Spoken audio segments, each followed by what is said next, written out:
this episode of Building Men, Balancing Order and Chaos, a conversation with my brother, Anthony Morolda. Today marks the first day of us being in an actual recording studio, 1 year to the day from the first Building Men podcast. With all things being considered, I think we did a pretty damn good job. The city is headed for a disaster of biblical proportion. What do you mean, biblical? What he means is Old Testament, Mr. Mayor. Real wrath of God type stuff. Exactly. Fire and brimstone coming down from the skies. Rivers and seas boiling. 40 years of darkness, earthquakes, volcanoes, the dead rising from the grave. Human sacrifice, dogs and cats living together, mass hysteria.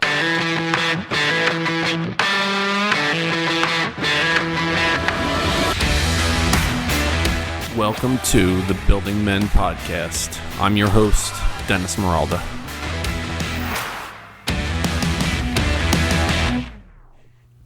I need more water. Yeah, more water. My mouth is parched. Okay. Stewie, are we good to go? We're good to go. All right, I'm going to take a sip of water, and then I'm going to take a deep breath.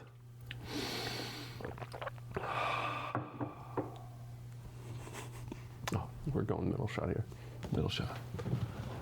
All right. Hey now. Hey-o! Become the... Fucked up already. You already fucked it up. All right, It's I'm going to fine. start again. It's like, well, how am I going to start? We're off to a good start, I right? know, it's fine. It's gonna be fine. All right.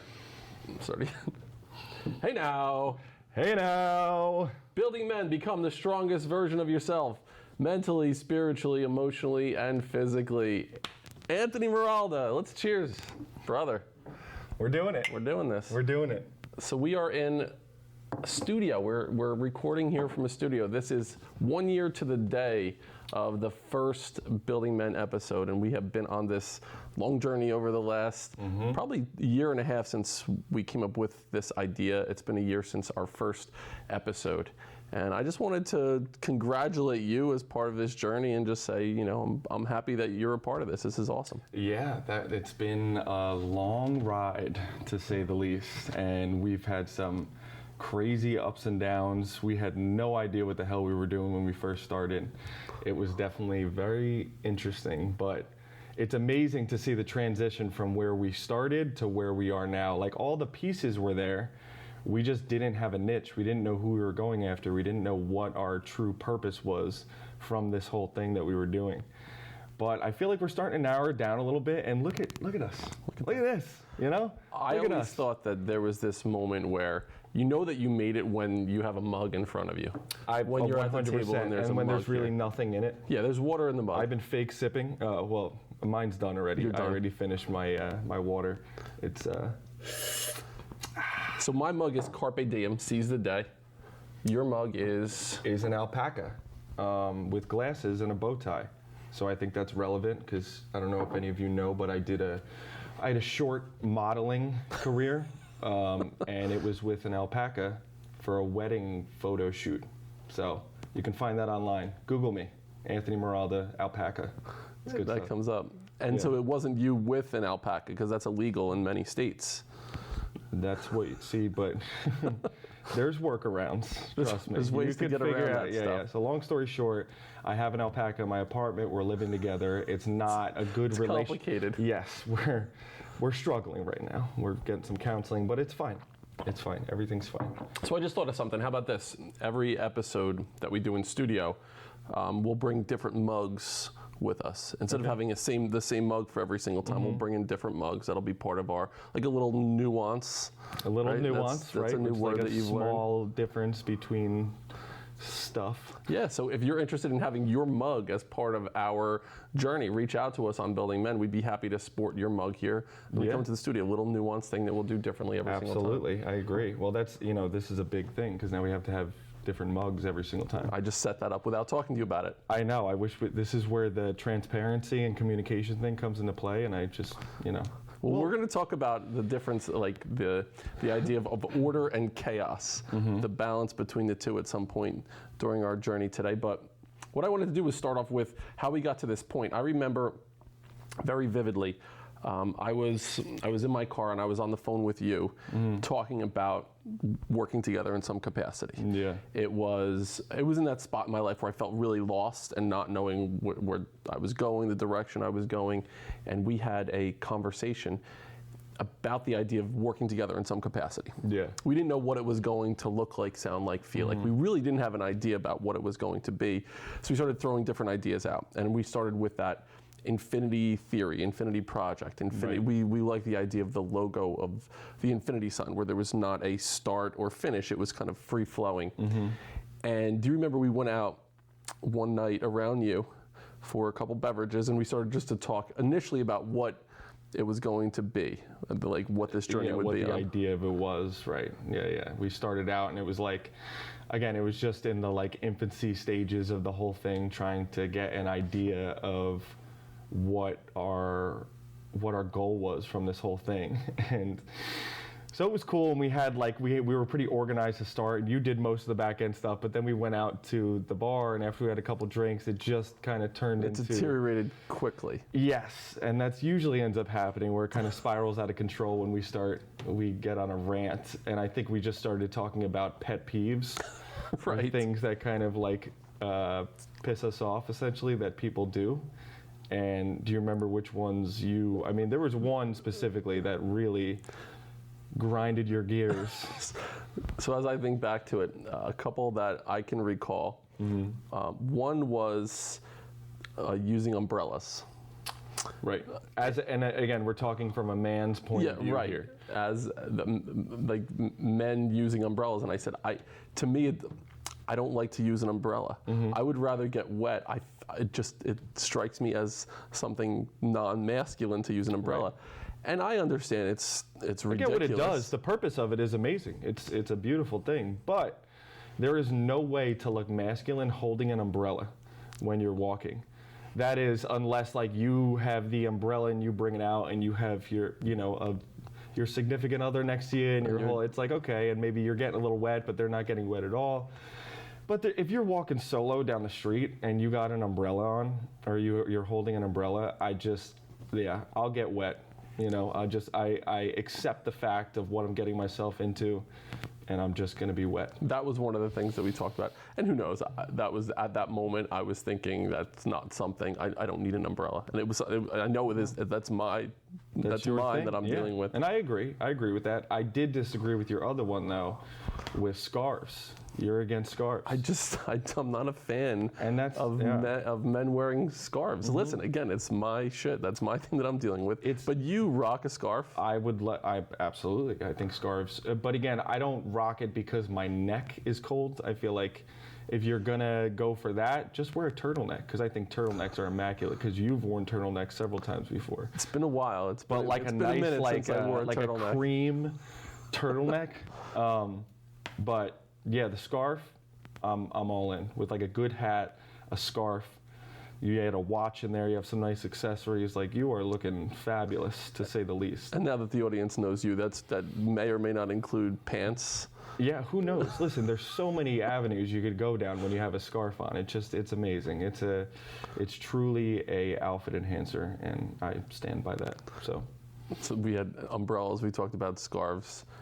Another thing that we talked about was just, again, it sounds so antiquated and archaic thinking about it, but just even using, like when you see men putting on chapstick, it's just something to me that it bothers me. Yeah. Maybe not the tube of chapstick as much as like there's like a little tin of chapstick, and you put your pinky into it and you smear it on your lips. Slowly, ever so gently, just sort of like rub it, and then you do like at the end and kind of push them together. You know what you do if you're going to do that?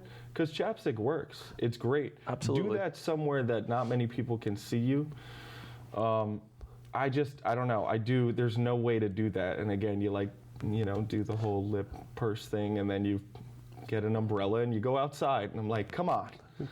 And you've whipped a scarf on. Were there any other things that we talked about then? I don't remember. And again, the conversation started in a way we were like, but I guess after you have like 4 IPAs later, then all of a sudden and then I was like, what the hell? And we wrote all of it down in a note on our notes on our phone. And we looked at it the next day and I was like, what the fuck what did we do? How did we get to this point? Why is this happening? But yeah, that was kind of where it all started there. And yeah, so now. And listen, as I look back and as I reflect on it, I guess I've come to the point now, maybe it's masculine just to be authentically you and not to give a shit what other people think about putting on chapstick with an umbrella and wrapping a scarf around your neck. Yeah, there's nothing wrong. Again, this is our opinions. Yeah. It's not like this is the capital T truth. You can own all of this stuff, and if you do, God bless you. And I'm sure there's a lot of people out there who are way, manlier than us, whatever way you want to look at it, and they do all that stuff, and that's great. That's fantastic. So that's where it started. And we looked at these notes the next day and we were thinking, we woke up, we're like, we killed it last night. Yeah. We have a whole plan in place. I can't wait to see. And we look at the notes and it's like, you can't sit down when you're peeing. And it was like, huh. Which, so, might I add, if it's at night and it's in the middle of the night and you're really tired and you don't want to lose that, the old delta waves that you're in there from your sleep and you want to sit down, I'm okay with that. But if it's like middle of the day and you decide to sit down when you go to the bathroom, I'm not okay with that. Middle of the night, I give it a pass. I don't know how you feel about that. I'm a stand-up guy. Okay. Listen, I just feel like that might be my thing, but you're relinquishing that the ability. As men, we have the ability to pee standing and I'm up, sure and we're going to. Women would look at us and be like, fuck you. I want to be able to, I would love to be able to go in a bush and be able to control exactly anywhere the hell I want to go. Put up on the bumper of a car and have at exactly. Take a kneel at a giant stadium. I'll tell you what, the stadium. Like you did? Quick divergence here is taking a knee that's a big move. You taught me that when taking I was like a knee, that's 12 a big years move. Old. Yeah. When you have to, especially if you're in a parking lot after a game or something like that, taking a knee. You go next to the tire and act like you're checking the tire pressure. You're checking the pressure and you're just watering the rim right there. All right, so we start there, right? That's where our journey starts. Yep. So you knew that I ran the Building Men program as a principal for years. And I always wanted to do something with the program, and I said, why don't we talk about it a little bit? So now fast forward, as we're trying to come up with some ideas, and we revisit this infinity theory idea where it's this idea of how everything kind of works in unison together, mental, spiritual, emotional, physical. And we started the Building Men podcast, and initially it was me doing the podcast solo, which I didn't like. I felt like I had to do it. There was this sense of, I need to get this message out, and I would sit in front of my computer with a microphone and stare at the screen and get nervous and talk. And you came on a couple of those episodes initially, and it felt really, really awkward. It wasn't until you and I started getting into this idea of like, okay, let's set it up almost like an interview kind of thing, where maybe I'm talking to some guests, maybe you're talking to some guests, and then we're talking to each other. It's really come full circle. And so a year into it now, we have this idea. We're honing in, we're dialing in, as Ian Lobos would say. Right. We're dialing in on where we feel our mission is taking us right now. Yeah. So now we're in this unbelievable space. We're in a studio and we're able to BS in a way. We're going to talk about a couple topics on this journey, but I just wanted to have a little time to reminisce about how we got to where we are. Yeah. And you remember, so the only time that we've actually been in person when we've done a interview was the first one. We did two where we were together. What was the second one? We did the pillars of fitness, and then it was intentional discomfort. Oh, that's right. In that one, I was hammered. Yeah. Hammered. Yeah. I remember you went to the bathroom, and I was still describing like leaving the apartment, and you were like, dude, like, what are you doing? And I'm just like, so anyway. But yeah, that's right. So otherwise, we haven't really had a discussion that wasn't very scripted and very, it was hard for us to do it before we were comfortable with it. So this is the first time. It feels good to be back. Yeah, it's good to be back. It feels nice to look at you and see your sweaty face. Am I sweaty? No, you're just a little shiny, a little glazed. That's fine. It looks great. You look great. 180 degrees outside right now. It's been hot, but. So we already got to talking about the weather 10 minutes in, huh? God, that's pathetic. I know. That's horrible. But when you think about how we've come to where we are now, it's been we started doing them on Zoom as well. Yeah. And thinking back to that first time that we talked on Zoom, I want to say it was like episode 41, 42, something like that. Yeah. Talk on Zoom. And you were at my house. Yeah. So I was in the sunroom of my house, and you were upstairs in Denny's room on Zoom. And I just said, I'm going to interview you. You know, let's talk about your journey. And you were really introspective about your journey with anxiety and how that impacted you. And you had a coffee mug full of tequila. Yeah. Yes, I did, and that helped. Because again, I was still nervous. I was still worried about it because that was the first time. That was the first time since, you know, that you interviewed me like that, or we had a conversation just about me or I was on the podcast. Yeah. And all the other times I was freaking out, and we weren't going to cut it up. You weren't chopping it up anymore. So I knew that I had to perform in that moment. So I was worried, I was nervous, and I was talking about myself and talking about things that you know, not many people know about me and that are showing my true colors.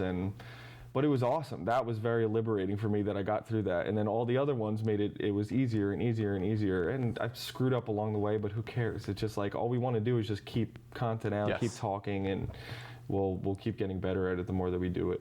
And think about even that night as we were going through, we started off and you could tell how anxious you were. And now we're sitting in a studio. You had H2O. There's not even alcohol in here. There is no alcohol in this. This is water. And it's crazy. So when you think about the journey that you've been on over the course of over the last year and over the last 2-3 months, if I were to go back and tell you a year ago, 5 years ago, 10 years ago, that you would be sitting in a studio doing a show, basically, you would say you're crazy. I was like, there's no way I would be able to. I remember you told me that there was a chance that we would come in here. And already I was like, how can I get out of this? Or how can there's no way I'm going to be able to do this. Already my negative self-talk was telling me that it would be impossible for me to do that without some sort of substance or a way for me to get through it. And it's just crazy because I wasn't worried at all. I'm just like, it's going to be fun. Who cares? Doesn't matter at all. And I feel like that's what people like about what we do is we screw up so much, and there's so much that we do that it shows who we really are, and that we're not perfect, and we're human beings, and we're not going to throw all these, you know, filters on and cut it up, even though I do that on the food stuff, but it's fine. They look way better, so that's okay. So we posted something yesterday you posted something on Instagram about, it was like a morning workout routine, firing up the wagon. And somebody thought that was me, and they're like, wow, you're so flexible. Yeah, no, you're not. Like, yeah, I want you to do that same one, and let's see what that looks like. Yeah, like we should do like a spoon. It's like those dad noises. Just act like you're me in there. It's like, we all hear it. Yeah. We all hear it. But the idea of this journey that we've been on with Building Men, what we're trying to do is help people understand that we're all on this journey.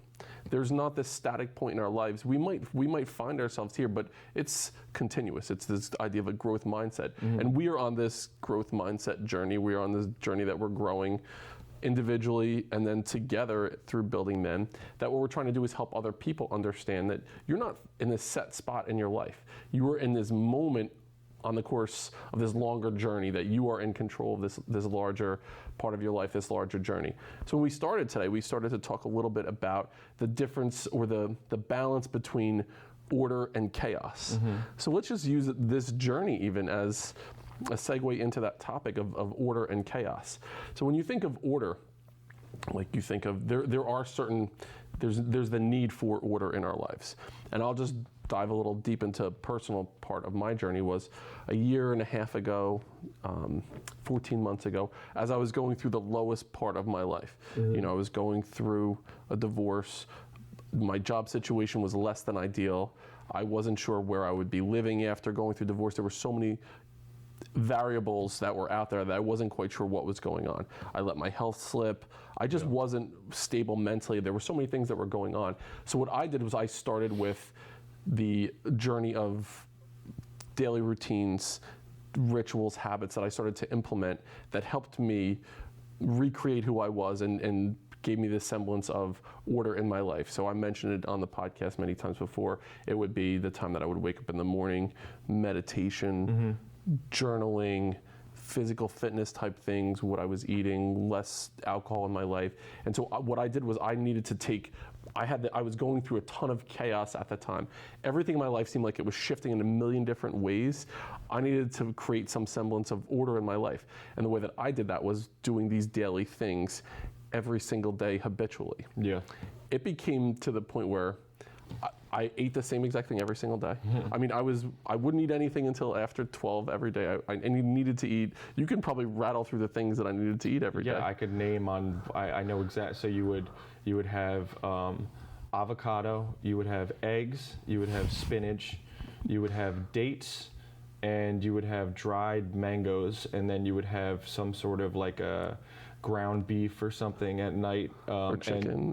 Or chicken, and then sweet potatoes. I don't know if I said that already, but and blueberries and macadamia nuts. Blueberries, macadamia nuts, and that was it. Those were all the foods that you would eat consistently. But I think that at that time you needed that full shift to the next. Yes. You needed to go from complete chaos, anarchy. You have no idea where your life is. Nothing is in line. Nothing is ordered. And to that, where it's like you have this set thing that you're doing every single day consistently. And that's what almost saved you in that moment, to show like, I can take control of my life. And so going through that, so needing those things, and just in the larger societal aspect of life, we do need order in the world. We need, there needs to be a system of, in the grocery store, where things are lined up, how you pay for things, stoplights. Yeah. There needs to be some kind of a government structure that provides a level of semblance and order in our life. We need those things that will help us understand. We need some type of a schedule. We need to have those things that can help lock us in place. Conversely, it can't just be that. It can't just be our lives are so based on, listen, in front of me right now, I have a high performance planner. Right. It's by Brendan Burchard, and it's something that I use every single day. I start and I go through this ritualistic thing of writing down my goal for the day, what are my priorities. I schedule out everything that I'm doing. It's pretty rigid. It's pretty structured, pretty rigid. And there would be days that I didn't fill this out, and I would feel bad at the end of the day because I didn't perform this ritualistic task of whatever. And then you reflect again at the end of the night, which at the time in my life was so important for me to be able to go through. So there's a really positive part of having that structure and order. But when it gets too much, think about all societies and governments have been overthrown because people feel like they can't be themselves. Right. People feel like they are put into this box and like they are just kind of part of this machine, and they don't have any individuality. They don't have any There's no sense autonomy of in it. autonomy. There's no sense of self. There's no individualistic. Well, I don't know. Keep going. I love this. I love the riff here. Individualization. But yeah, and once you take that away from people, then they just feel like you're dictating what their life is going to be, right? And again, this planner, I think, was a savior for you. But it's also something that you should feel okay and not shame yourself when you feel the need to veer off course a little bit from it. Because people get so worked up in this one moment, and that thing itself, that's what allows you to be you, you know what I mean? And it's not. And I think after you have that order on the total end of the spectrum, right? Once you have complete order in your life and everything is controlled, then it's a little easier to start kind of veering off. I feel like if you start with order and then start to throw in chaos, it makes it easier, versus the other way around. It's kind of hard if you're chaotic and then trying to throw in order when your whole life is in shambles and stuff. Granted, that just happens from time to time, but I think that's important to have both those. And when I went from chaos and I needed to jam order in, and so I needed to go through that experience over the course of several months to regain some level where I felt like I was in control of things that were happening in my life. I recently interviewed a gentleman on the podcast, and his name is Brandon Robinson. He wrote a book, and the book was titled "When Words Won't Form, My Pen Speaks." Yeah. And his journey, he grew up in Detroit on the streets, and he felt like because he was living in this really, really difficult area, this challenging spot, he couldn't be himself. He said, I wanted to, write and sculpt and paint and be in the glee club in school. He said, but if I did that, if I was that me, I would have got my ass kicked. I couldn't walk outside. He said, I didn't smile for the first 12 years of my life because I felt like I needed to be hard. And we did this deep dive into like how he got to where he was, and he's been through some really challenging situations. And so I asked him, I said, so when you're going through the process, how do you go about your day? What are your ritualistic things? What are your habits that you do every single day? And he's like, none. Yeah. And it kind of startled me a little bit. I'm like, no, I mean, like, what time do you wake up? What are you eating on a regular basis? What is your fitness like? Like, how do you do those things? He's like, man, I just kind of flow. I don't need to have a book or a schedule locking me in. He goes, he's like, I'm creative, I'm an artist. He's like, that puts me in this space where I don't feel good about myself. I don't like that. And that's when I started to think, okay, I went from one extreme all the way to the other, and now I'm like, maybe there needs to be a balance between the two. Even thinking about like a yin and a yang. Yeah. The balance between polarities between the two. Yeah. And when you think about masculine and feminine energy, like the masculine energy is a more order-filled energy, and the feminine energy is the more of the chaotic. And chaos, I don't mean for chaos to sound like it's a negative. Right. Chaos in moderation can be a great thing, as is order. They're both needed, right? The balance is what we need. It's not the sense of one. It's not one is better than the other.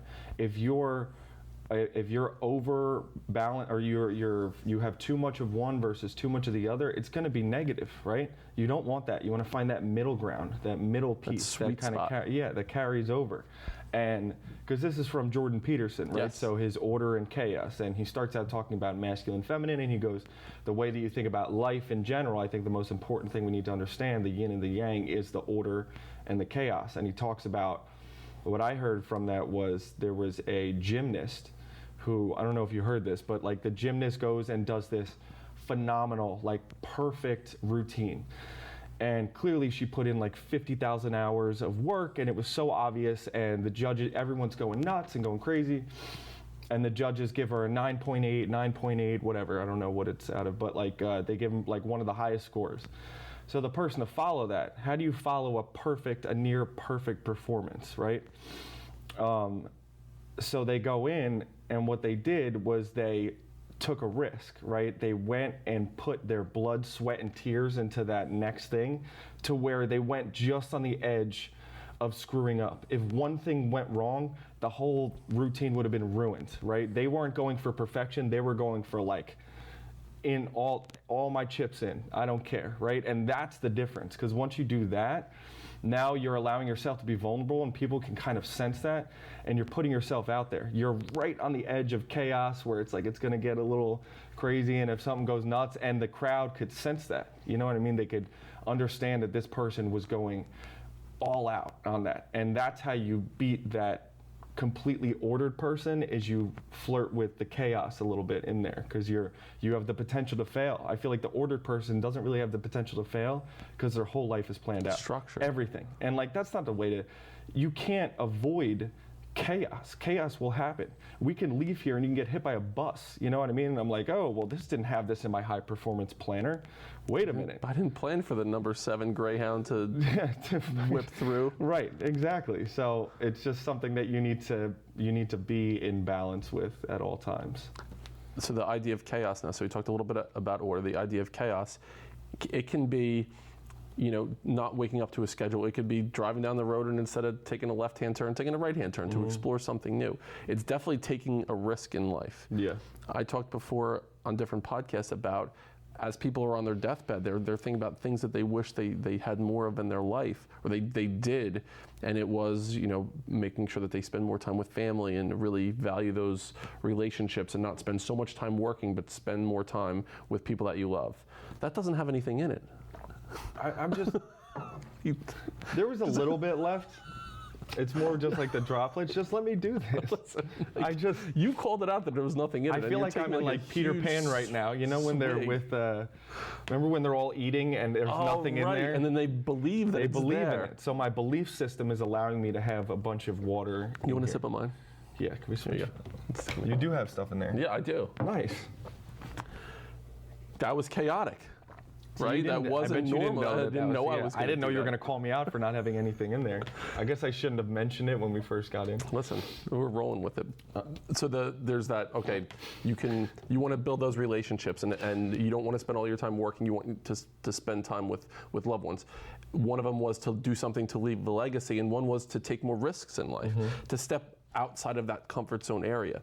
And when you think of chaos, think of it as, the thing that gets your heart beating in a little bit of a way where you're like, I like this feeling. Yeah. Some people absolutely hate it, but I want just to convey the idea that it's okay when your heart beats a little bit and it puts you outside of that spot where you need the high performance planner. You need to have blueberries and macadamia nuts at 12 p.m. every freaking day. Like, it's okay to be like, you know what? It was my daughter's birthday last night. Typically, I don't eat sweets, right? I don't have sweets, so You crushed a cake. I had some ice cream cake last night.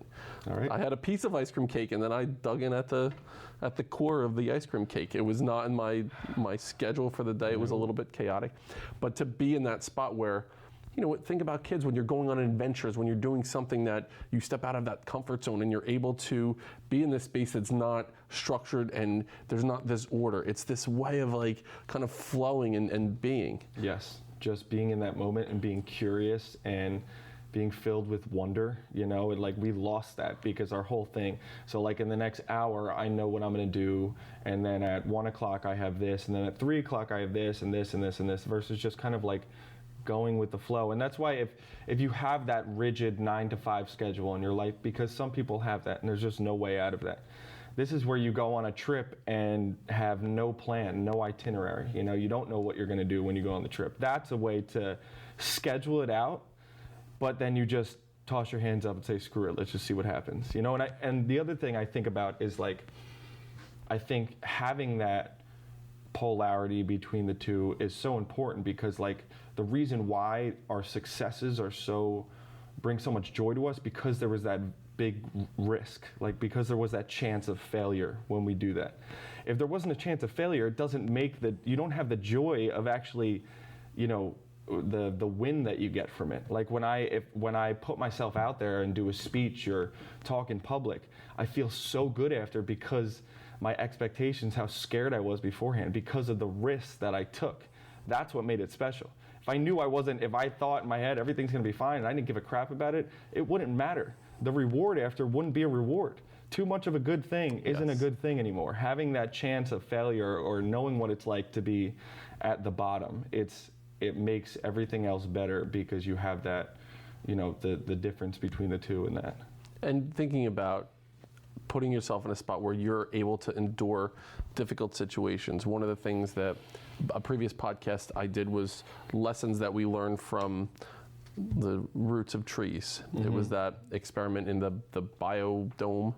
Oh, yeah. It was a biodome in Arizona where they created this unbelievably serene atmosphere for plants and vegetation to flourish, and it was perfect. Everything was exactly the way it should have been. The temperature was the right way. They got enough sun and the nutrients in the soil and the water. But what happened was the trees would grow to a certain height and they would fall over. And they would grow to a certain height and they would fall over, and the scientists were baffled why it was happening. And then they came to realize that they were falling over because their roots were really weak and fragile, because they didn't have fragile. I think you could go either way. Fragile. That's what I want to say. You can say that. Okay. I'll say fragile. Okay. Fragile. Yeah. Fragile. Yes. I think it's Italian. Right. It's Italian. The roots were fragile because they didn't endure enough wind and things that were pushing it to make them, forcing them to endure, Yes. forcing them to change and adapt and be stronger in that sense. And we could go off on trees forever. And so there was not the trees that were growing to a certain height. They experienced no chaos at all. Everything was in this structure and order, and they grew to a certain way, but they were stunted at that point and they would fall over because they didn't dig in deep. They didn't have to deal with chaos and that unknown situation, that discomfort that helped them. So they weren't successful in that way. So it was the need for chaos in our life. So it's really great to have order. I'm not in any way saying you don't need order in your life. You need to have a structure. You need to have, some type of a schedule. You need to be able to understand that I need to do this, this, and this. This is what I'm going to do to make a living. This is how I'm going to go. Maybe your vacations are scheduled out in a certain way. But leave space for that unknown. Leave space for that little bit of chaos where that's where we live. That's the good times happen not with a fucking high performance planner. Yeah. I'm not like, hey, man, I killed my HPP today. I did everything. Woo-hoo. I checked it off my list. Yeah, I Rock wrote and down roll. everything. Yeah, is that really what you're going after? Or are you going after the experiences that it allows you to have, not that itself? And it, like, when you brought up the tree, there was I'm gonna butcher the study, but whatever, they did a study on these mice and they just kept feeding them like dopamine. They were giving them hits of dopamine. And every time the mouse would go up and it would hit this little thing, it would come down and there would be whatever they were giving them, right? An injection of dopamine or something. And all of the mice ended up dying because they had no reason to live because they had so much dopamine and they were just getting flooded with dopamine constantly. And it just was pointless to even be alive because they just had everything they needed and they could just settle. And once they settled, that was it. They were done. And there was another thing I thought about too from this guy, Clark Keegley, which I told you about him before, but he talks about how like this kind of goes in within order and chaos. It's like having your GPS on, right? So you know where you're going. But you don't need to worry about that. That GPS is like, so you know your end goal, right? So you know where you want to go, but you could sit and enjoy the drive still because you have that GPS on. So like, you know the goal that you want from Building Men. Now let's enjoy the whole process because as long as we could veer off course a little bit, it'll reroute whatever we know the end place we want to go. We don't have to continuously think about it and dwell on it constantly and try and figure out every perfect plan to get there. It's there already. We know it's there, and we could just focus on what's in front of us. So our first day in studio with the Building Men podcast, I wanted to just take a moment to just appreciate the journey that we've been on for, over a year, almost a year and a half now throughout this whole process. Tell you that I'm proud of you for just sitting here drinking a fake water out of an alpaca mug and tell you that it's been a pleasure going on this journey with you. It's been really, really tremendous, and thank you to the audience for listening. And the idea of balancing your life. We're all about balance here, right? Balancing your life between things that you need to do, that order, structure, reason, with the unknown, that chaotic piece a little bit. And it's okay when both things are happening, and that's where you'll truly be in harmony, is when both things are happening in unison and in synergy. So, Anthony, last words for the audience? I'm excited to be here. This is awesome, And again, I'm proud of myself. I'm proud of you. I'm proud of what we've built together. I would have never thought this. I mean, granted, I think we're on to much bigger things, but just being here, it's like surreal, It feels awesome. So yeah, I'm just happy. And so Building Men, you can find us building.men on Instagram. Email buildingmencoach@gmail.com. There's a lot of cool stuff coming up with Building Men, a couple sponsorships that we will let you know about. Go a step further than you thought you could go today. DQ, we will see you later, my man. Take care. We'll see you next time on Building Men. Building Men.